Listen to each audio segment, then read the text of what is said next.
Don't we love that? And you know what? I believe you have a pocket full of miracles. This man is amazing. And whatever genre it is, whether, it's dancing or it's singing or it's acting, he's got some wonderful acting roles coming up. And he's going to be in Las Vegas singing. You're just wonderful. We just acknowledge our Reverend Prince Fleet Easton. This morning, our topic is, we are all miracle workers. Yes, we are. That every time we take higher ground, for me, that's a miracle. Every time there's a random act of kindness, that is being a miracle worker.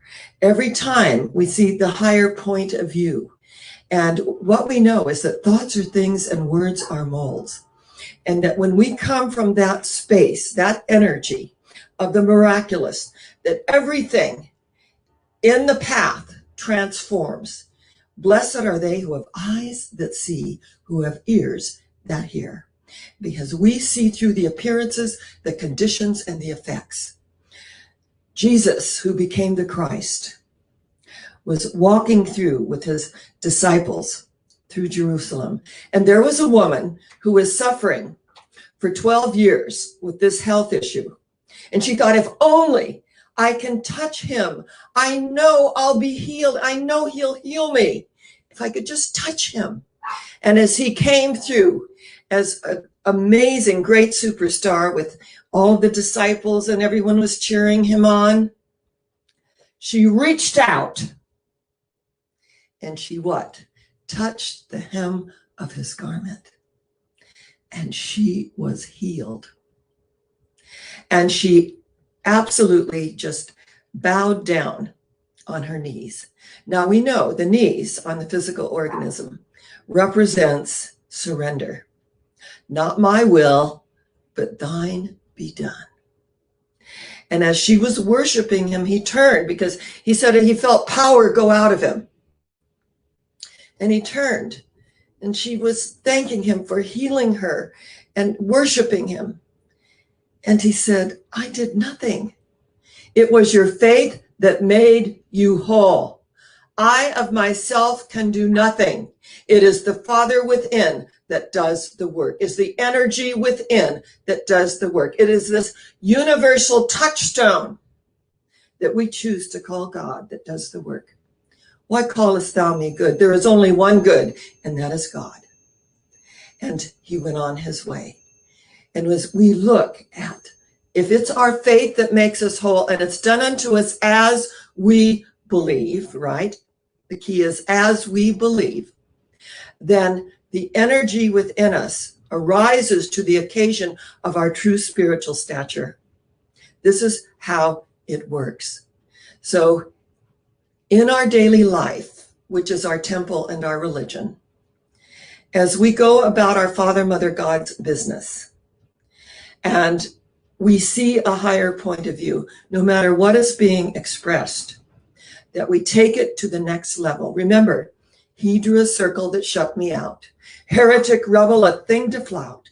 But love and I had the wit to win. We drew a circle that took him in. Love and I had the wit to win. We drew a circle that took him in. And as we open to the miraculous, isn't it amazing what miracles really do occur? And this morning when Kay was sharing about her kitties, what you don't know is that she had a feral cat that she was feeding, and she was ready to give birth. So Kay kept her little sliding glass door open, and the mother kitty came in and gave birth to 5 kitties underneath Kay's bed.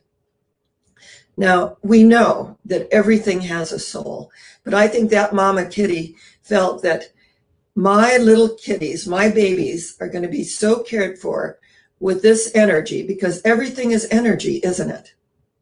And she gave birth to these kitties underneath Kay's bed. And what is so interesting is that she tried to, give a few of them away, and then one person came over and the kitties wouldn't come out. So, this was not a vibrational match. She took them to Irvine, to friends, And they meowed and cried all night. So she thought, this is not a vibrational match. So, you know, she is raising the 5 kitties. And she said she awakens every morning, and there they are licking her face and, you know, just so happy to see her. Now, energetically, everything responds to love. Absolutely everything responds to love. And so Mama Kitty felt the love from Kay in this beautiful energy field. And now the family is what? It's increased, it's enlarged, and there is love. Now, one of my very, very favorite miracle worker stories is about, it's very sad at first because it's a little 4-year-old girl who loses her father. He dies in a car crash. However, every single day she looks out the window mournfully, waiting for Daddy to come home. And her mother and her grandmother said, we're going to have to really sit her down and let her know that Daddy is never coming home. And so they sat her down and they said, your Daddy's in heaven and he lives within your heart. He lives within your soul, but he's never going to drive up that driveway again. And then they had made a decision to go to the graveyard and take flowers. And so she wrote a little letter to her daddy and sending him kisses in heaven and how much she missed him and loved him. And then they went home, and every Sunday they would return to the cemetery at the gravesite. And there were, you know, they would take the old flowers and they would put the new ones in. But there was her letter. And she said, Mommy, why is my letter still here? Why didn't Daddy take my letter? She goes, you know what? And she's thinking to herself, here, I tried to make things better. I made it worse. She said, you know what? He is just probably so busy with the angels in heaven that he just hasn't had an opportunity to come and receive your letter. And so she wasn't really satisfied with this little Desiree, 4-year-old Desiree, very precocious. And they went home. And so the mother and grandmother came up with this idea. Next Sunday, let's purchase a mylar balloon and we can attach the letter to it and then release it into the heavens. And Daddy can reach down and he can receive his wonderful letter. And when they were thinking of what to put on the mylar balloon, they came up with The Little Mermaid because that was her favorite. And her daddy, every single night, read her The Little Mermaid. And when he would try to do, you know, let's have a little variety here and read something else. Oh, no, I want The Little Mermaid every night, The Little Mermaid. And so they found a mylar balloon with The Little Mermaid on it. And she wrote, Dear Daddy, now this is like in November. My birthday is in January and I'll be 5 years old. And I just want you so much to be with me, but I'm sending you kisses in heaven. And so they went to the cemetery, to the gravesite, the mylar balloon with the Little Mermaid, and they attached this little letter from little Desiree. And the minute they released it, it was like it was gone. And when the grandmother and her mother, you know, turned to go to the car, and Desiree said, Mommy, it's gone. Daddy reached down and got it really, really fast. And they turned and they could not see hide nor hair of that mylar balloon. Daddy reached down and he got it. Well, what I love about the energy of the miraculous is that balloon traveled 3,000 miles away. 3,000 miles away. It landed in Ontario, Canada. And there was a gentleman who every morning he took his walk around his lake, which was named Lake Mermaid in Ontario, Canada. And he saw something shiny on the lake. And he bent down and he took it and he saw the mylar balloon with the Little Mermaid on it and kind of a wet letter. He took it home. He tied the mylar balloon to his staircase so his children could really enjoy it. And he put this letter next to the fireplace and dried it out. And when he opened it, "Dear Daddy, you know I'm going to have my birthday in January. I so want you to be there, but I'm sending you kisses in heaven. And I know you're in my heart always." He was so moved. And he said to his wife, "We've got to do something about this." And she said, "We don't want to interfere." I mean, she let it go. And he said, "Look at this address. This is 3,000 miles away. This came over the Rockies, through amazing weather and landed on our Lake Mermaid." Now, for me, this is a divine appointment. Someone may say, "Well, what a coincidence." I believe in divine coincidence. I believe in divine appointments. I believe in the synchronicity of life and the serendipitous moments where life reveals itself. And in this revelation of truth, he wanted to do something about it. So December came, Christmas, January was upon them.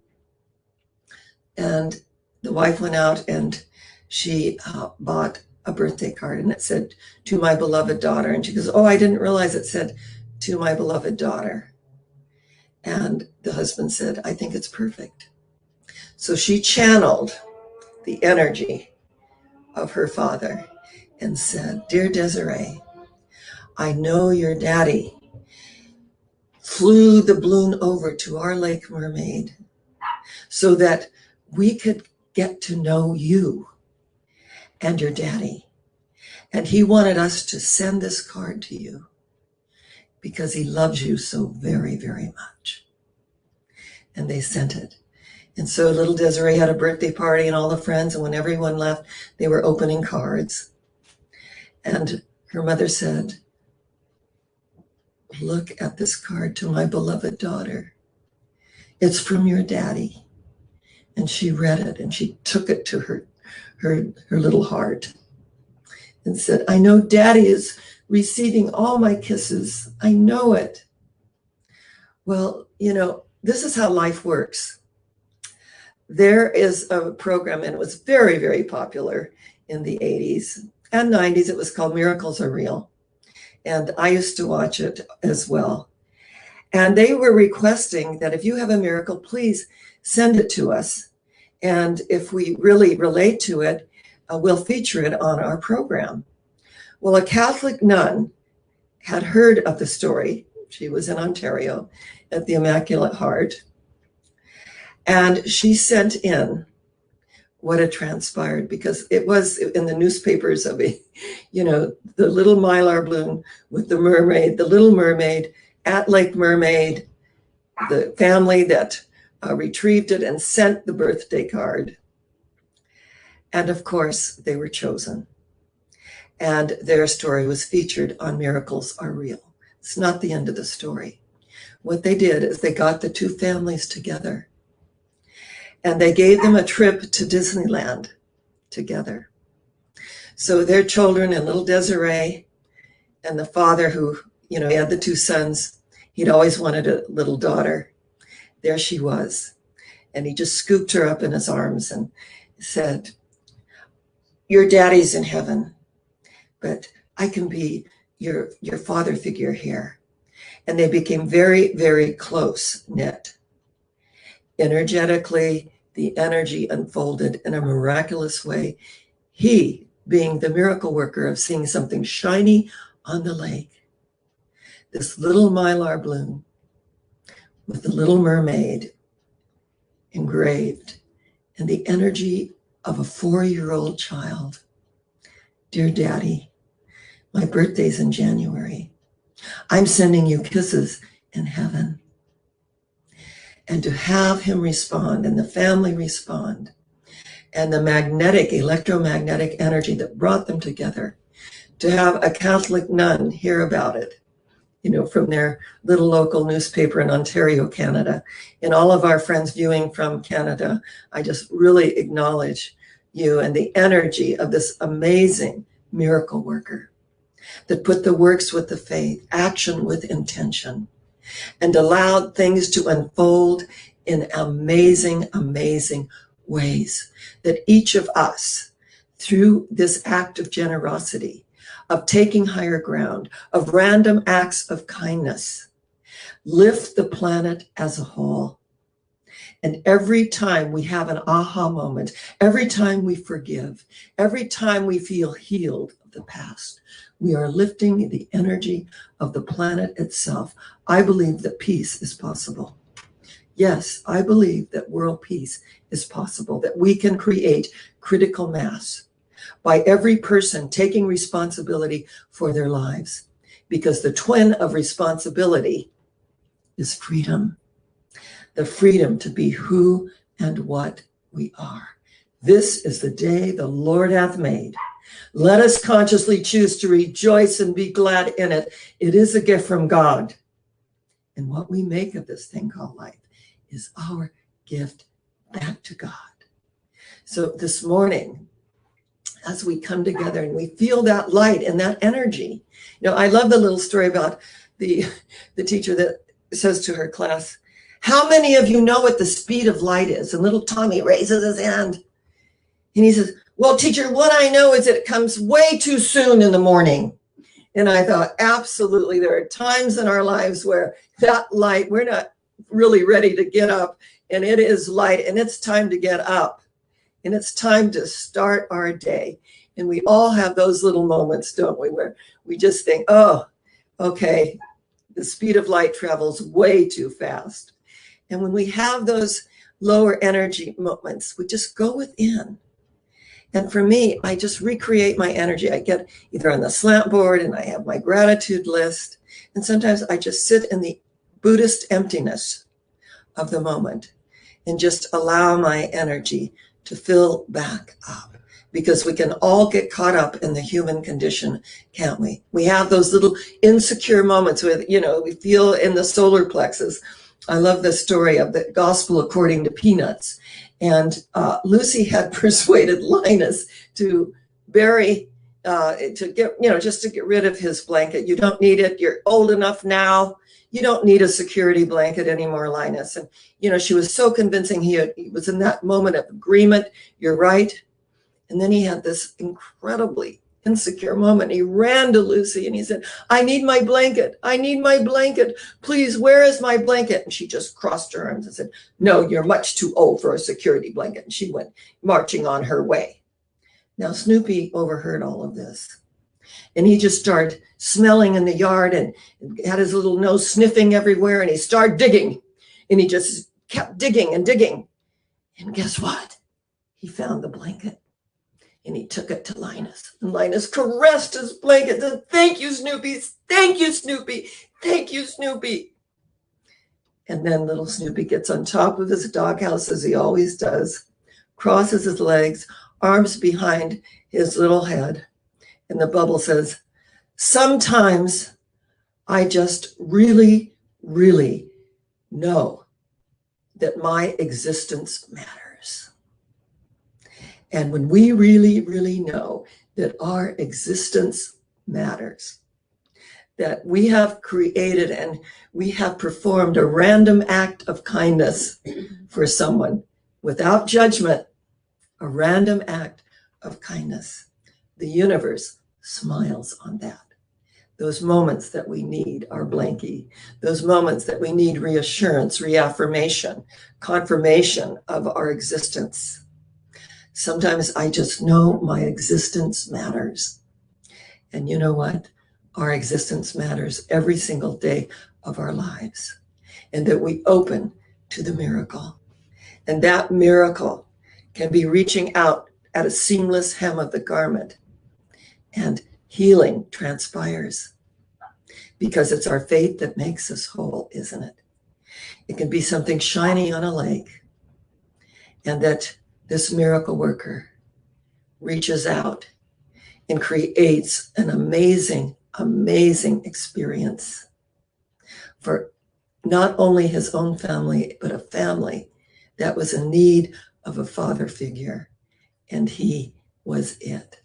So today, as I greet you as a miracle worker, that let's lift the energy. Let's allow it to unfold in miraculous ways. Let's know that everything that comes in our energy field is an opportunity to lift the vibrational frequency at a higher octave and create miracles. I say to you this very moment that we are all going somewhere. And with that mylar balloon, where are we going? Higher yet. Where? Higher yet. Where? Higher yet. Because I am in a high place and I will not come down. None of these outer things move me. I am in a high place and I will not come down. I say namaste. The God in me salutes the God in you, and the God in you salutes the God in me. And if I am in that place in me and you are in that place in you, there is only one of us. I say shalom, the peace that passes all understanding. And God bless us, every one, every single one. I am so blessed to be doing this work and to experience miracles through this 46 years of my ministry at the very highest level and at the deepest place within the heart center. I feel honored and privileged to serve you, to be with you, and I love you.